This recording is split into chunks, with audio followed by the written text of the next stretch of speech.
In the frozen forests of Finland, the jungles of Burma, and the deserts of North Africa, there were moments in World War II when rations vanished and resupply was, well, just impossible. Soldiers were left hungry, stranded and desperate, but not helpless, because, long before modern MREs and airdrops, survival training meant knowing how to feed yourself with nothing but wire, sticks and instinct. Across every front, soldiers and resistance fighters perfected a deadly craft, building traps and snares that kept them alive when the supply lines went dark. These were not primitive toys. They were battlefield survival tools, built fast, efficient and reliable under the harshest conditions imaginable. Today, we'll dig into how those wartime traps worked, how soldiers adapted them across continents, and what they can still teach anyone who wants to understand real survival. No gimmicks, just the hard-earned ingenuity of men who had to catch their next meal or die trying. When food supply failed, soldiers turned to the land. World War II soldiers didn't always have steady rations. Convoys were sunk, drops were missed, and sometimes units were cut off for weeks. In those conditions, survival meant rediscovering what armies of the past already knew, that the land can feed you if you understand it. Allied troops in the Pacific jungles learned this fast. British Chindits and American Marines found themselves scavenging and trapping for small game, birds and even reptiles when their canned meat ran out. Axis soldiers, too, improvised traps deep in the Russian forests where foraging meant the difference between holding a line and freezing to death. Trapping became a silent skill, one that demanded patience and resourcefulness. Soldiers carried almost nothing, some wire, a knife, and an understanding of animal behavior. They learned to identify trails, droppings, and feeding areas. Rabbits, rats, pheasants, and snakes became essential protein. Even the smallest catch could make a difference in calorie intake and morale. For anyone studying survival today, that's the first lesson. Knowledge of local wildlife matters more than fancy equipment. In a true emergency, knowing how to read signs of animal activity is worth more than any ration pack. Soldiers didn't have commercial snares or traps. They had to make them from what they had, or what the battlefield left behind. One of the most common materials was communication wire. In every army, from the Wehrmacht to the Red Army, wire was abundant and easily repurposed. Twisted tightly, it became a perfect snare line, thin, strong and fast to trigger. A soldier could make a dozen wire snares in an evening, setting them along animal paths or near burrows. They also made figure-4 deadfall traps using sticks and stones. The design was ancient. 3 sticks held a heavy rock or board above bait, and the slightest nudge sent it crashing down. In the forests of Eastern Europe, Soviet partisans built these to catch squirrels and birds, often baiting them with crumbs or scraps. They required no metal, no rope, just time and balance, a crucial advantage for fighters operating far from supply. So, to apply this today, just start simple. Take a few minutes to learn how to build a figure-4 deadfall. All you really need are 3 dry sticks, 1 upright, 1 diagonal, and 1 horizontal to balance the weight. Bait it with something aromatic, like peanut butter or fruit, that usually works well. Honestly, it's a test of patience and your understanding of mechanics. And, it's the same kind of problem-solving that WWII soldiers had to practice under pressure. The Pacific and Southeast Asian fronts, well, they presented some really unique challenges. Insects would devour food, moisture ruined supplies, and moving through thick vegetation made noise, which was, frankly, dangerous.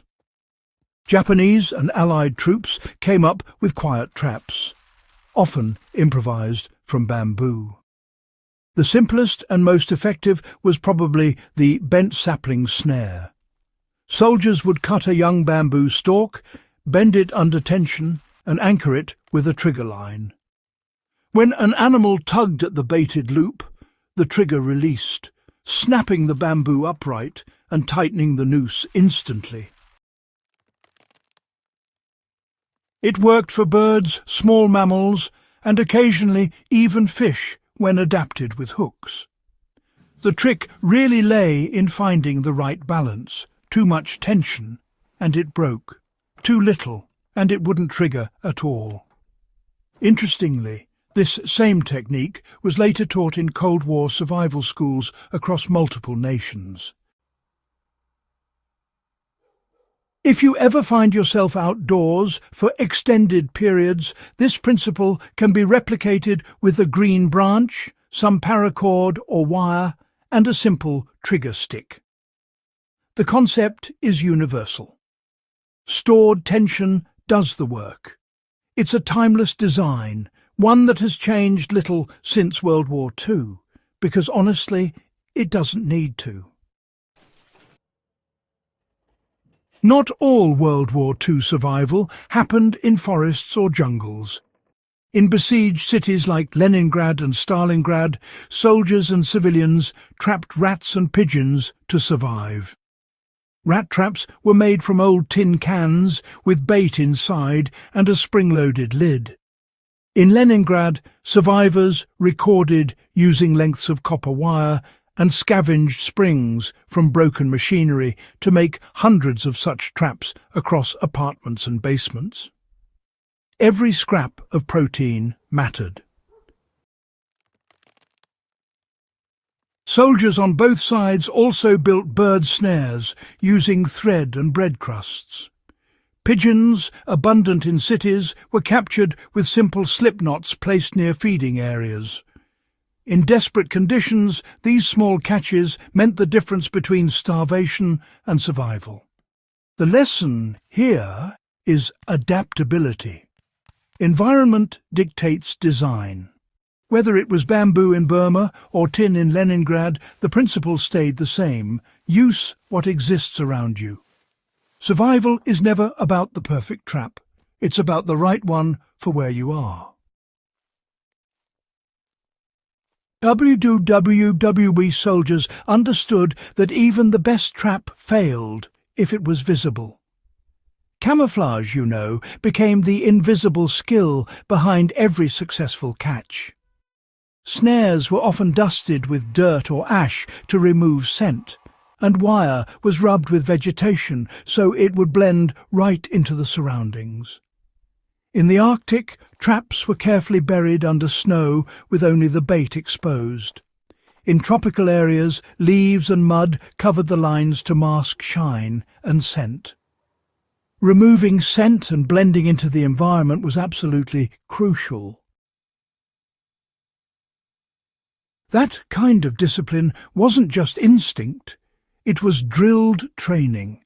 Survival manuals from the era, including British SOE and US Army jungle guides, really emphasized the principle of no disturbance. If the ground looked tampered with, animals would just avoid it altogether.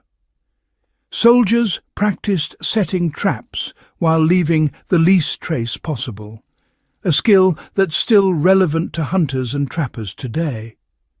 If you ever decide to test these techniques, definitely start with scent control. Avoid touching bait or wire with bare hands. Use gloves or rub your hands with soil. And always, always hide your work. The patience and precision it teaches is exactly what made WWII survivalists successful. The traps of World War II were not just about catching animals. They were about mindset. The soldiers who built them worked under unimaginable stress, with little rest and, honestly, even less hope. Yet they proved that survival is a combination of creativity, persistence, and respect for the natural world. Their traps were simple because they had to be, but within that simplicity lay real genius. Today, anyone serious about survival can learn from these designs. Practice setting snares safely, study animal tracks, and learn to identify materials in your environment that could serve as triggers, lines, or anchors. The lessons of the past aren't relics, they are blueprints for resilience. When supplies ran out in World War II, it wasn't luck that kept soldiers alive. It was skill. The traps they built were born of necessity, crafted with precision, and powered by the will to survive another day. From the Arctic tundra to the Pacific jungles, these soldiers turned nature into an ally and proved that human ingenuity can outlast scarcity. If this dive into World War II survival ingenuity inspired you, subscribe to Echoes of Valor for more in-depth explorations into forgotten survival history. Share this episode with a fellow history buff or prepper, because the old ways of staying alive are never truly outdated. They're just waiting for someone to remember how they worked.